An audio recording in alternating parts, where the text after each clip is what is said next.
James Bond was right, and he already did the test long time ago. There is a difference between shaking and stirring.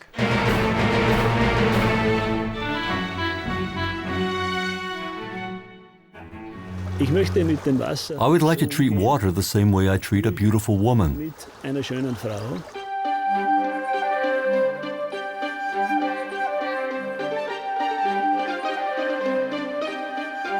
The Egyptians had no idea what radioactivity was either. That's our state of knowledge. Perhaps in 10 years we'll understand what it's all about.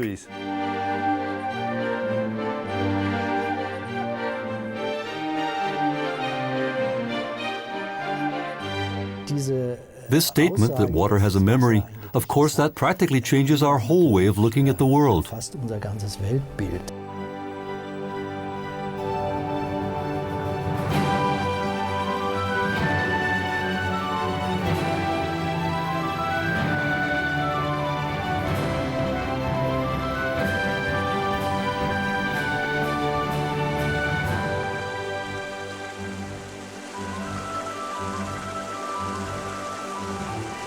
Water is a bearer of secrets. It's full of mystery. It is always helpful when it comes to creating and preserving organic life. It stubbornly resists when we try to make it obey the established laws of physics, and then it lets the secret out, but poses 100 new mysteries.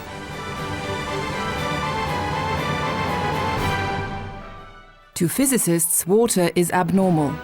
While other materials contract as they cool, water expands when it freezes, making it lighter so that it floats on the surface of liquid water. If it sank to the bottom instead, life could not exist down there.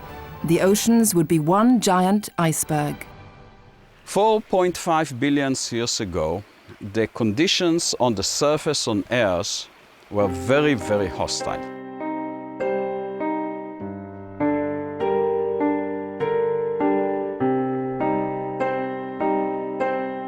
We don't know how it happened, however, we do know that it happened in what is called the primordial soup. This was a soup in quotation that was made from water and a mixture of many different molecules. The first organism that appeared were the bacteria. Nobody knows, and this is one of the greatest mysteries of science, how life evolved from the inanimate matter.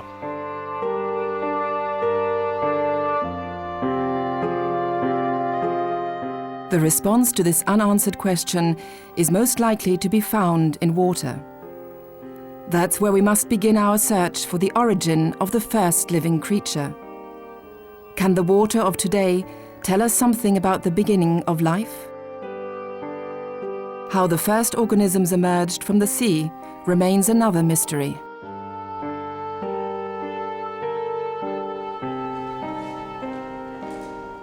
The Institute for Statics and Dynamics of Aerospace Structures at Stuttgart University. Professor Bernd Kröplin is a recognized and successful scientist in the aerospace field. Together with his colleague, Regina Henschel, he's been exploring the question, can water pick up and store information? This investigation could shake the foundations of traditional physics. Diese Aussage, dass das Wasser ein Gedächtnis hat, The statement that water has a memory practically changes our whole way of looking at the world, of course. Let's travel down the Rhine in the figurative sense. The water is flowing down the Rhine, picking up information everywhere it goes. So the water has more information at the mouth of the Rhine than it had at the source. And the Dutch, living at the mouth, when they drink that water, they're also drinking all that information. Thus, the world's oceans would no longer be something that separates us, but instead a giant storehouse of information, and the rain would perhaps be a data medium carrying information to the world.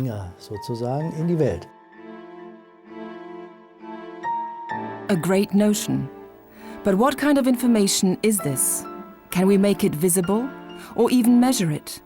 In order for experimental results to be considered valid, they have to be repeatable. But how can we look inside a drop of water?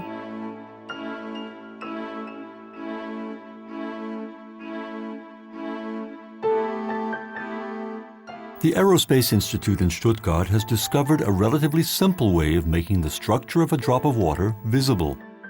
The drops are placed on a sheet of glass and allowed to dry. Under the microscope, they reveal fascinating images that can be photographed with a special camera. The researchers have had their efforts rewarded by insights into a very beautiful world. Each drop has a face of its own, unmistakable and unique. Why are the individual drops so different from one another? What do the photographs tell us? Who can interpret them? What information is stored in them, and where did it come from? Perhaps from humankind itself?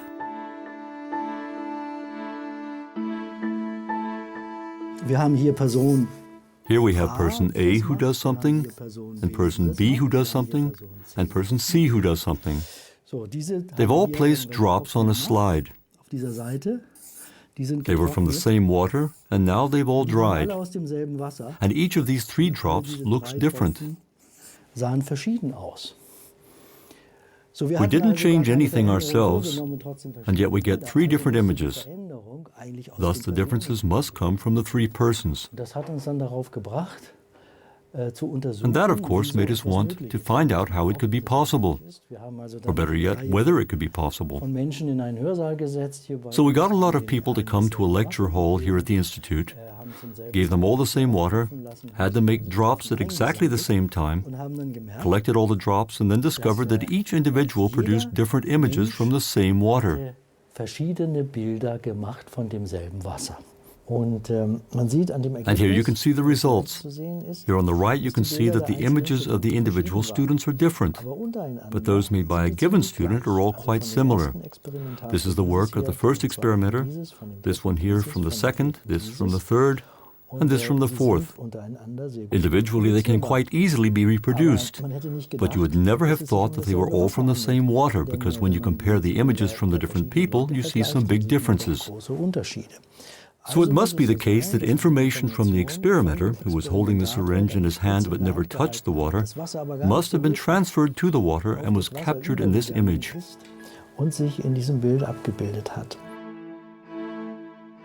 Researchers around the world have been persistently trying to get water to reveal its secrets. Often it takes an accident to lead to a surprising result. Those who thought they knew everything about water have had to admit how little they really knew about this element. A sensational report arrived from America. Water was not originally the subject of research by the American TV technician John Cancius from Pennsylvania. He was looking for a way to fight cancer cells in the human body. One night he had the idea of injecting gold nanoparticles and then exposing them to radio frequencies. The radio waves are said to heat the diseased cells and kill them without harming the healthy ones. By chance, he also discovered that radio frequencies can split salt water into oxygen and hydrogen, thus providing a source of fuel. The interesting thing is that's probably around 1500 degrees centigrade. This is the most abundant element in the world, water, and salt water is everywhere. And to see it burn actually gives me chills. No one has yet explained this phenomenon, but it is clear that the strong flame it produces can, for example, power a Stirling engine. The renowned physicist Rustam Roy had this to say about the discovery. It is the biggest discovery in water research in 100 years. That's John Barker. In 100 years? In water research.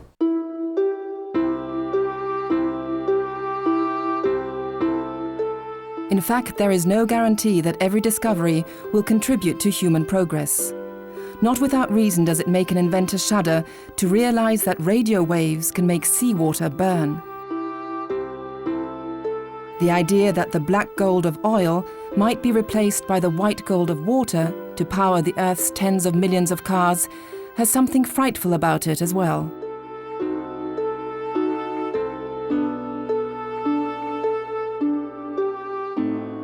The blessing and curse of an invention often lies side by side. On the one hand, it is fascinating that seawater might one day provide the solution to one of humankind's biggest existential problems, that of energy. On the other hand, we must realize that mass combustion of salt water might also have dramatic effects on the ecological balance of our planet.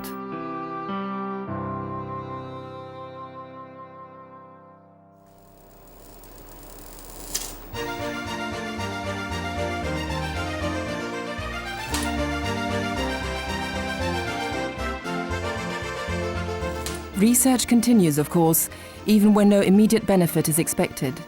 At the University of Technology in Graz, Austria, young scientists are seeking to discover why water placed in 2 glasses and subjected to a high voltage charge will climb the sides of the glasses to meet. It doesn't do it at some random part of the glasses, but at exactly the spot where the water from the 2 glasses will meet. If one moves the glasses away from each other, the water creates a hanging bridge that can be up to 2 centimeters long. So far, even the world's greatest scientists have been unable to explain the phenomenon. So far, there is not even a theory about the sensational behavior of the water. An exact microscopic theory and an exact understanding of what is happening here, we haven't found that yet. And that is the reason that we're continuing to work on it. It's what makes this all so interesting. We would expect electrolysis, but under no circumstances would we expect a stable bridge that acts the way we see it acting here. That's what makes this all so fascinating.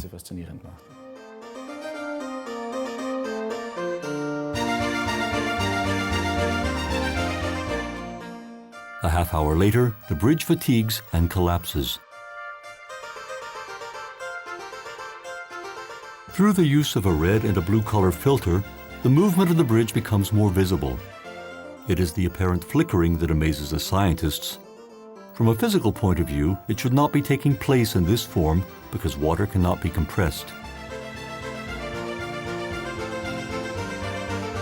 Here we're using the same kind of measuring technique that we use in mechanical engineering, anytime that we're dealing with very high speeds in a machine, whether it's rotational speed or flow velocity. It requires a special measurement technology, which we're using here on the water bridge. One can see that blue is trying to get to the red side and red to the blue side.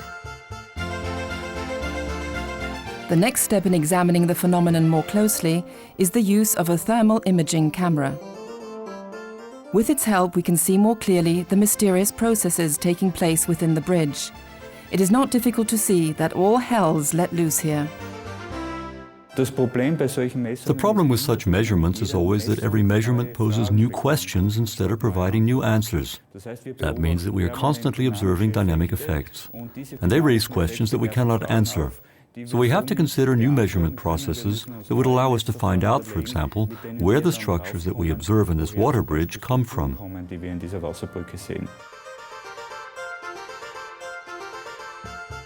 For the layman, it looks as though water could breathe. But for the scientist, it continues to be an unexplained phenomenon for now. Since we're using pure water and have verified that that's the case, we can't be seeing foreign bodies here. They can't be gas bubbles either.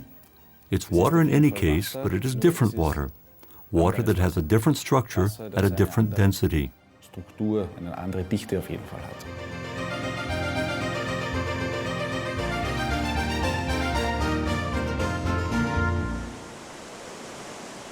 Despite all the problems that water poses to science, one thing is certain: its beauty is a great pleasure to behold.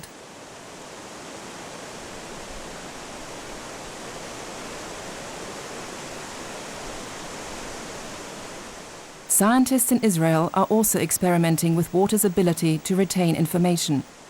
Here the measuring instruments are bacteria. If you expose water to weak electromagnetic radiation, the effect should be erased within milliseconds.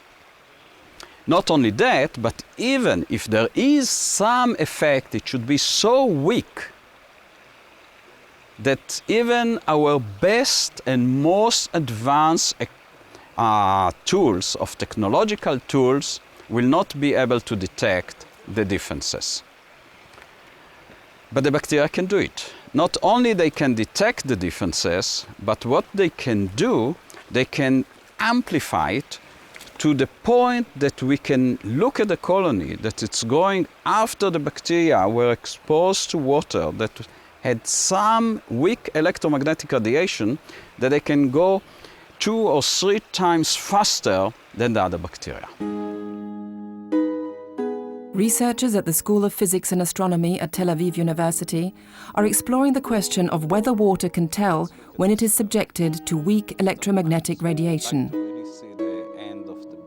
Use the bacteria as our detector to tell us or to show that really some changes have been occurring in the water, and these changes actually, we expose the bacteria after some time, an hour, 2 hours we can, that these changes that were induced could survive for a long time.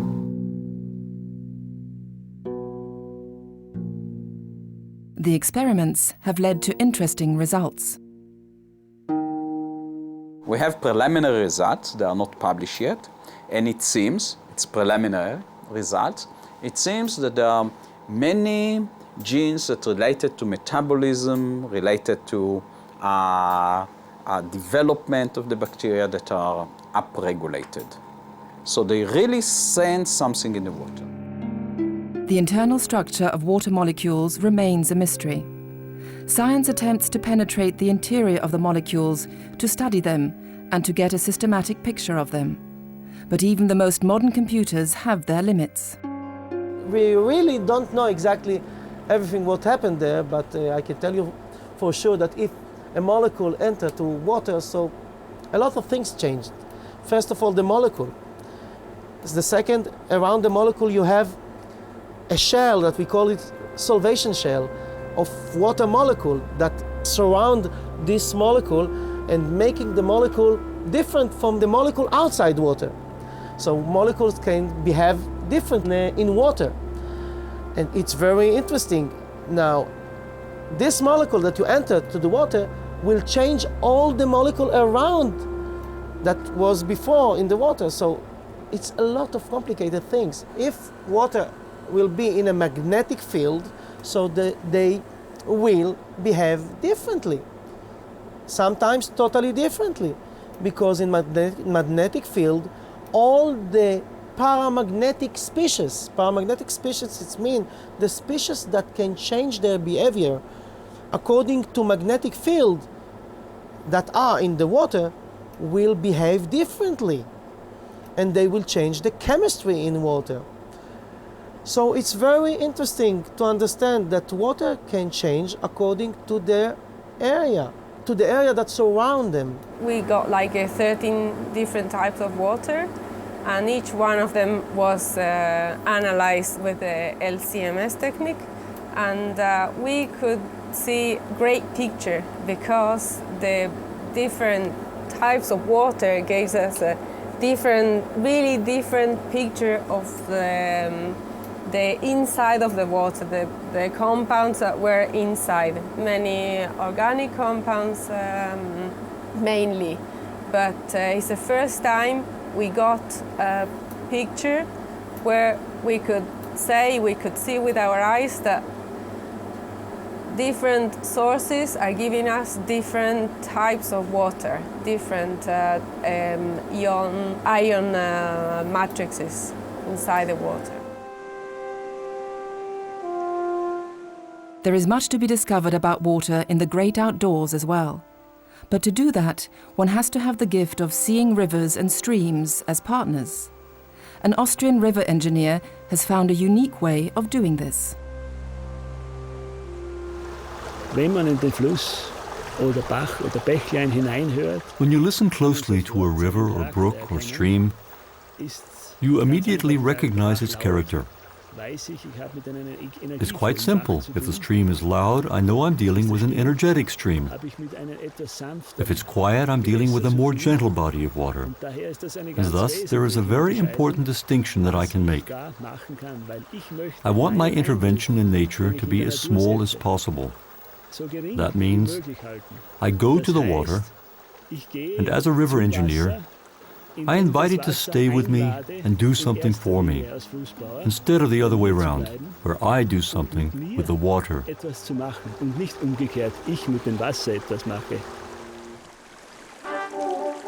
The normal concept for regulating streams consists of forcing them into a corset of concrete. But when the water is high, that method often does not work. But if one gives the stream a chance to move in the shape of a spiral, it will remain on its normal course. We've used river engineering methods to show that the current thread can be directed from the outside to the inside, and even into the stream bed. That means that the energy flows into the stream bed, flowing downward without causing damage. This has a highly positive effect, especially when the water is high, because the banks are not affected by the stream thread. Thus the water flows downward without damaging either bank.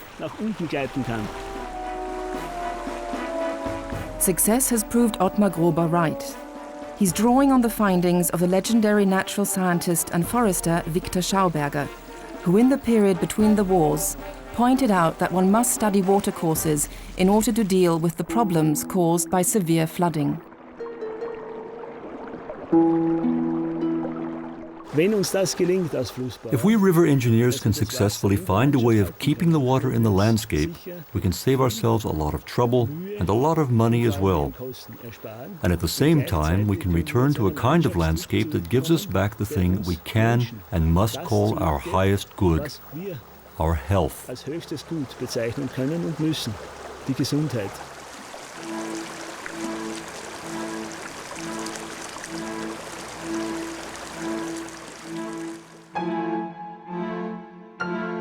To what extent is water capable of picking up information? What does it perceive? And how does it remember it over time? Wir haben dann Versuche unternommen, zu sehen, ob sich das Bild. Then we undertook experiments to find out whether things changed when we put something into the water. You can do that, for example, with stones or with metal, or even with living things, such as twigs or flowers. Here you see a petal from a flower, a real flower. It was placed in the water.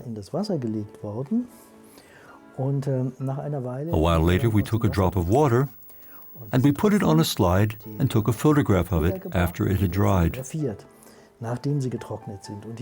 And here you can see one of the pictures. And you can see it in this picture. It's the typical image you get when you put a flower into water. You could recognize the flower in every single drop in this glass, of course. That can be reproduced and has significance. And if you were to put a different flower in here, for example, a Sweet William flower, then all the drops of this water would look like Sweet William.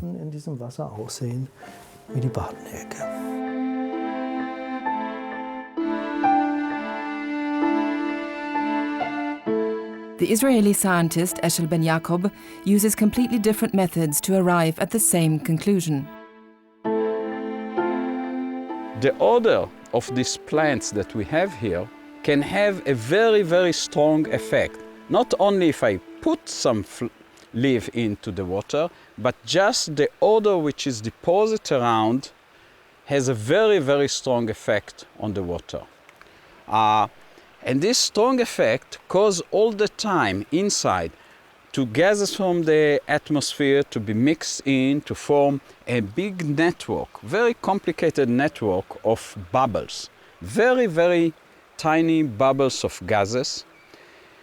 And the number of nanobubbles inside here, just to give you an estimate, it's about, depends on the condition, it's about 1,000 times the number of neurons that we have in our brain.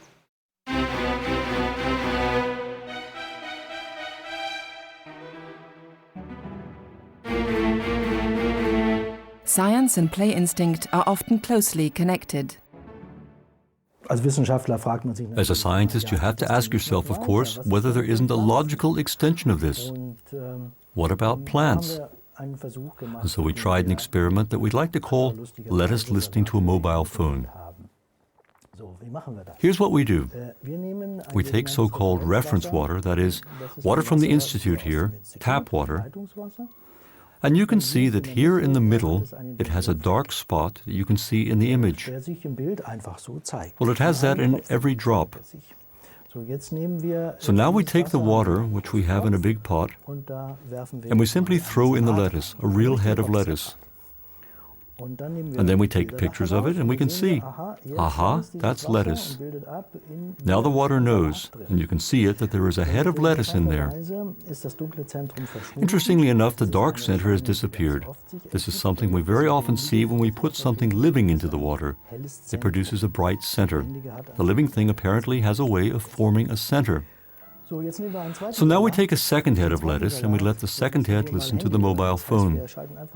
That means we simply turn on the phone and hold it next to the lettuce for 2 minutes. And we assume that the lettuce has absorbed radiation from the phone. Now we take this head of lettuce and put it into the reference water as well, and we compare the two results. And you can clearly see from the results that the edge is completely different. The middle is somewhat different, so you can see that the lettuce was radiated by the phone and picked up the radiation.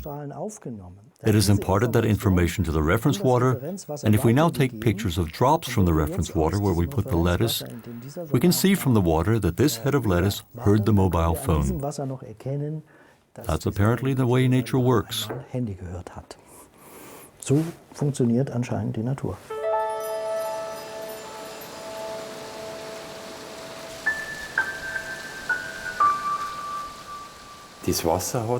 Water has a memory. And water has a kind of intelligence, much more than air, you know. Water it's a cosmic thing.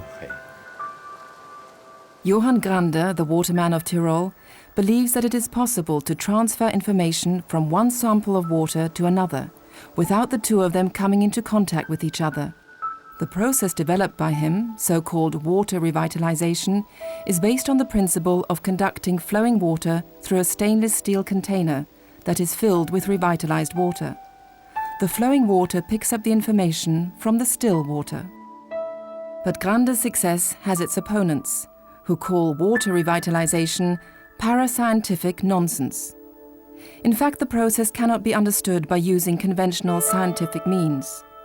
Nevertheless, more than 300,000 users worldwide rely on his system, from simple households to high-tech industries. Industrial users are not bothered by the critics. They rely on their own experience and results. Conventional water is aggressive and practically eats the pipes from the inside out, which leads to pipes bursting. At the Lietzen mechanical engineering plant in Austria, there seemed to be no solution to the problem. We had very serious problems with corrosion, and that was reflected in many instances of broken pipes. We now have the situation better under control.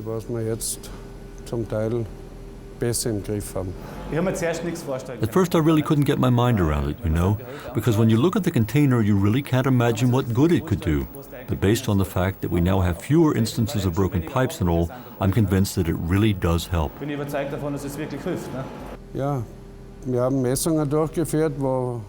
monitored the water, and before we installed Grander, the iron content in the heating water was 26 milligrams per liter. 2 months later, the iron had come down to only 0.7 milligrams per liter, which was, of course, excellent for the corrosion. The corrosion stopped.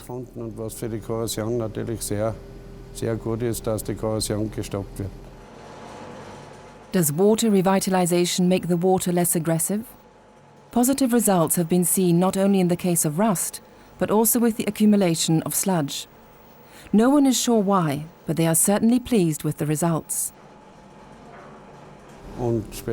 And in particular, we can say that the situation with sludge has noticeably improved.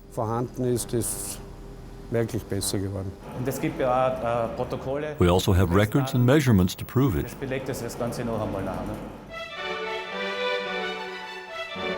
They know the results, but not the reason. But isn't that good enough?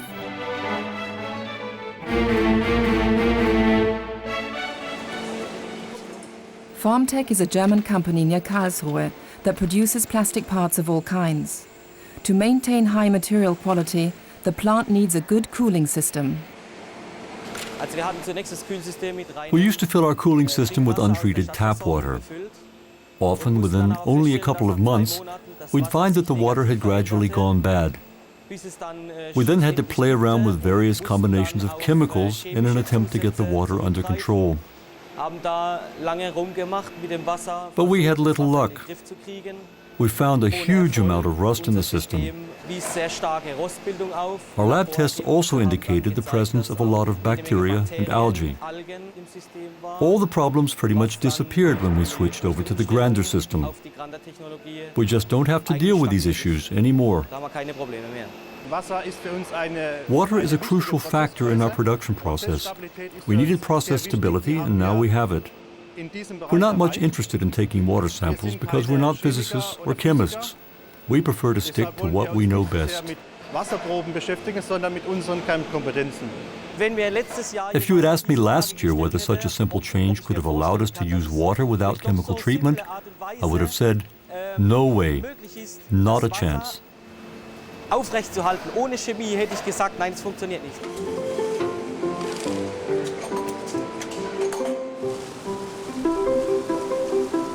Often water has flowed a long way from the mountain to the valley. There is an old proverb that says, "Water is not clean until it has flowed over a stone 7 times." There has been practically no research into the question of the importance to water of motion. What does the water pick up along its way, from the air and from its surroundings? Does it bring information with it from inside the earth? Has it absorbed oscillations from minerals and ores? If so, can human beings retrieve it at the mouth of the stream?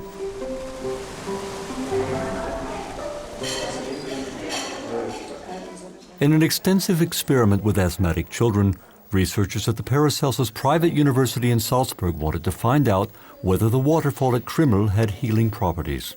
54 children were tested at a fun-filled summer camp.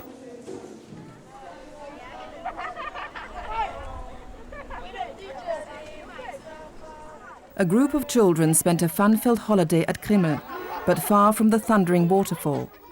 They were in high spirits. At the end of the 3 weeks, their lungs were tested.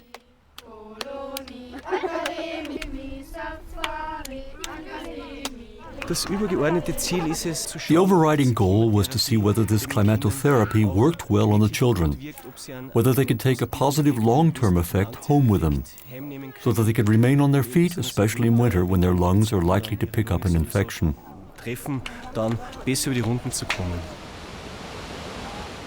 The second group of children spent 1 hour a day at the waterfall, where the young asthma patients inhaled the spray. The microclimate of a waterfall has a high concentration of ions in the air. The humidity is almost 100%. This is the other group of children, the group that played for an hour a day at the waterfall and was exposed to the waterfall. Their lung function was also tested parallel to the other group. Playing near the impact zone, the children inhaled the humidity in the form of respirable water droplets. We don't know how the whole thing works, but we want to find out within the framework of this study at Paracelsus University. Most likely negative ions are not responsible for the effect, because we have already conducted an animal experiment in which we administered a similarly high concentration of negative ions to asthmatic mice. In that experiment, we were able to rule out any influence from the ions as an isolated parameter. Water vapor as well, as an isolated parameter, had no influence on lung function in animal experiments. At a dramatic rate, asthma is becoming a widespread disease in all age groups. One must not overlook the fact that 1 Austrian child in 10 now has asthma. The rate of allergies is rising in a striking manner, and the rate of asthma among adults has doubled over the last 12 years. We have to act, using gentle methods that have been confirmed by scientific medical evidence. The result of this research project is clear. Spending time at the waterfall led to a lasting improvement in the respiratory tract and had a positive effect on lung function. It is remarkable that the reduction of all asthma symptoms among the children at the waterfall lasted for 4 months. Ultrafine electrically charged water particles were transported through the respiratory tract to the lungs by the microfine mist causing lasting, functional, symptomatic and immunological improvement. Man kann zeigen, dass die Homöopathie wirkt auf diese Weise. One can demonstrate that homeopathy works in the same manner. Bisher unsystematisch. Up to now, we've taken a series of images in an unsystematic manner, and they reveal that potentialization, shaking and diluting, changes the images. We've done our own experiments with shaking. In this case, we used ultrasound to agitate the water, and we could see that the drops changed. And we could also see that plants grow more rapidly when they are watered with this kind of water. And from that point of view, there can be no doubt in my mind that there is an effect. Because if the image of the drop changes, there has been a change in the informational content. And if the informational content is changed and communicates with the body water from outside or by mixing, then it is also clear that the control function of the body can be different too. Professor Kröplin's team assigns a high priority to their droplet analysis. A simple visit to the dentist can become a spectacular experiment.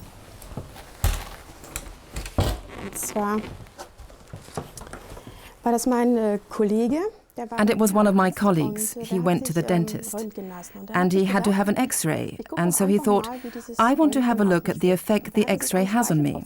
So he took a drop of his saliva and put it in a little tube and left it outside while he was having his X-ray taken. And after the X-ray, he again took some saliva and put it in another tube. And when he got back to the institute, he took some more saliva and put it in a third tube. And then he took the 3 different saliva samples and looked at them under a dark field microscope. And he could see the way his saliva looked before he had the X-ray at the dentist's, a short time later, and the way his saliva looked when he was back at the institute, and it had recovered somewhat. We thought that to be a highly interesting experiment.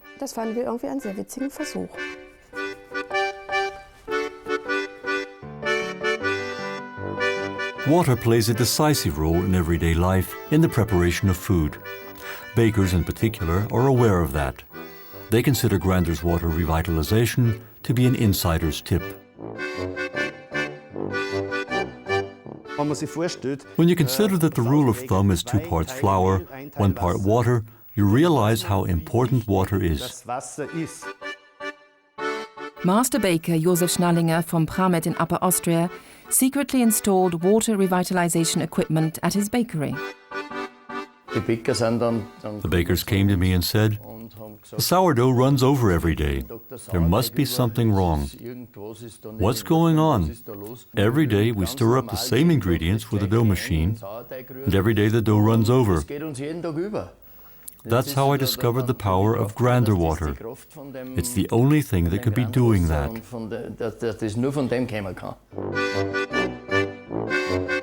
News of the special effect of the water spread like wildfire among the baking community.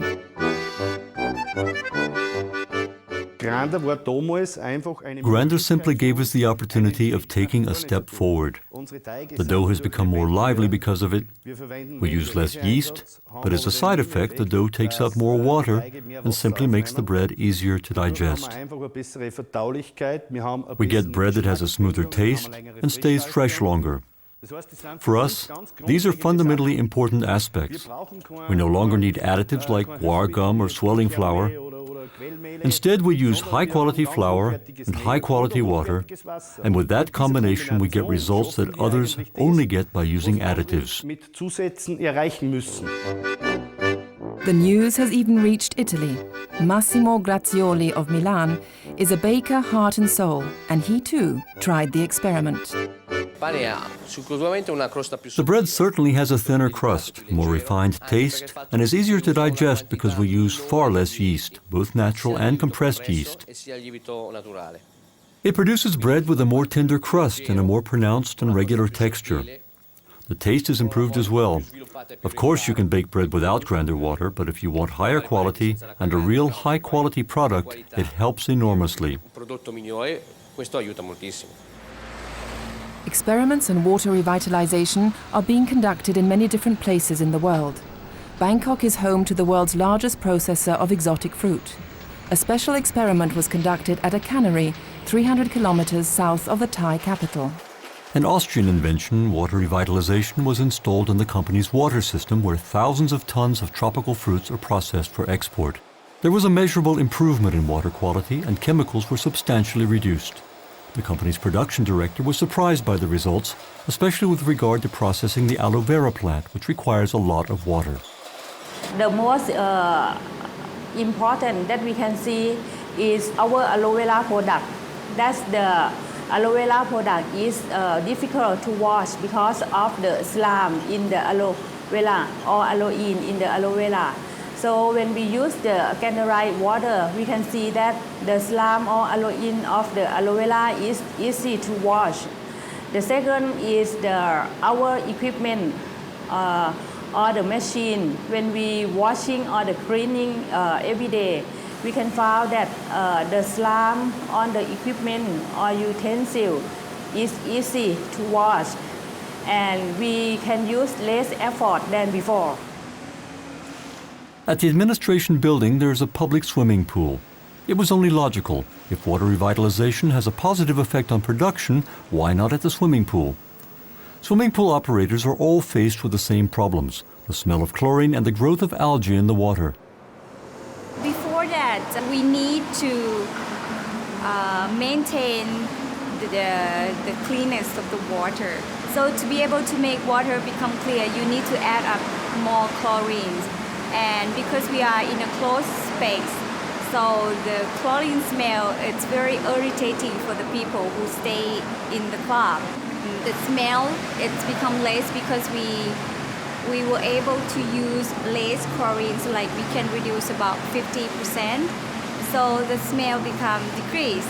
And one thing that I have to add, we are able to maintain the pool easier. Before that, it always like have the green stuff. Every 3 weeks, we have to have a scuba tank to go into the pool to clean up the green algae. It doesn't grow anymore.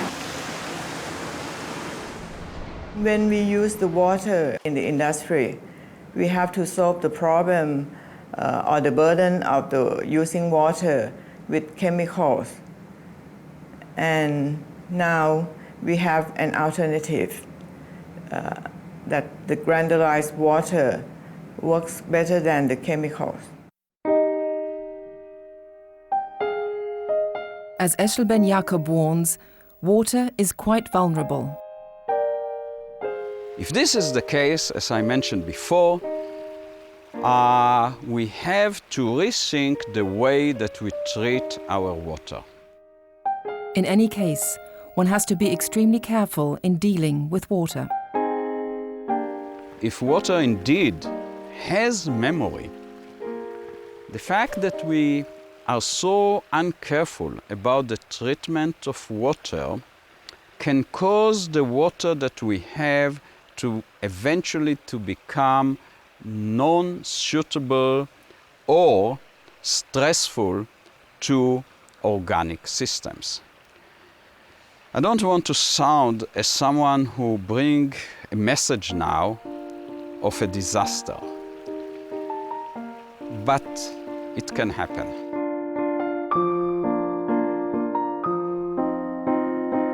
They will not be poisonous.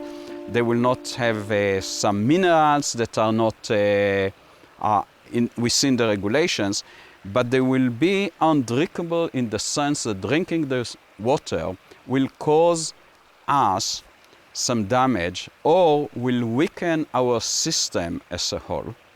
And more important is that if we treat the water this way, the bacteria that we cannot live without might go through dramatic changes and will not be able to function in supporting the environment that we see around.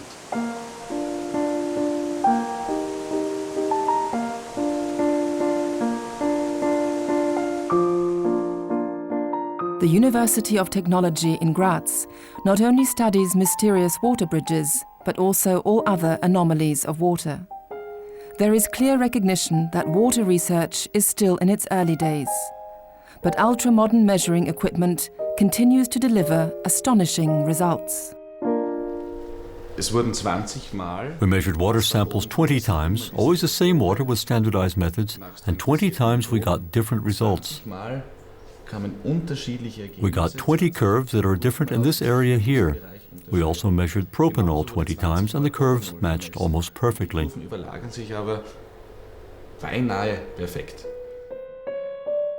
For the layman, these are just a few curves. For the researchers, however, water remains an unpredictable element. There are so many anomalies, more than 40 anomalies that include almost all the physical parameters: boiling point, melting point, surface tension, viscosity, refraction index, velocity of sound in water, conductance. Anomalies, anomalies. I mean things that you really cannot explain with conventional models. We certainly don't have any explanatory model for water that is entirely adequate. I do not really believe that, once we finally understood it, that the entire worldview of the natural sciences will have changed, but I do think we're in for a surprise.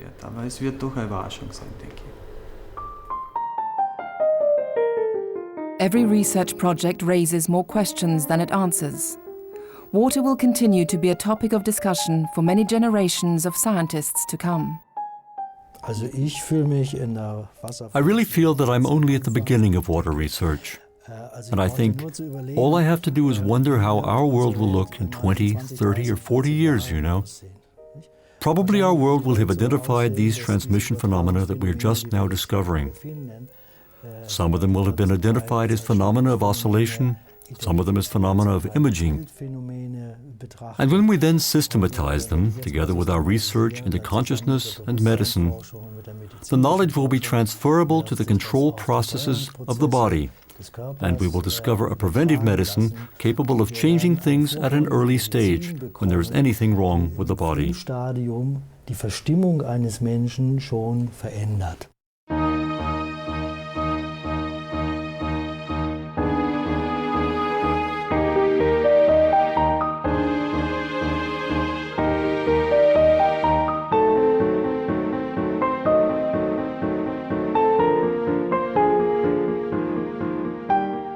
What we know is a drop. What we don't know is an ocean. Isaac Newton.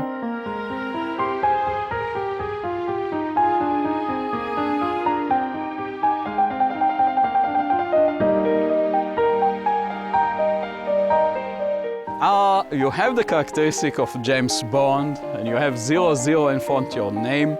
Maybe you can tell if you shake or stir martini, the difference.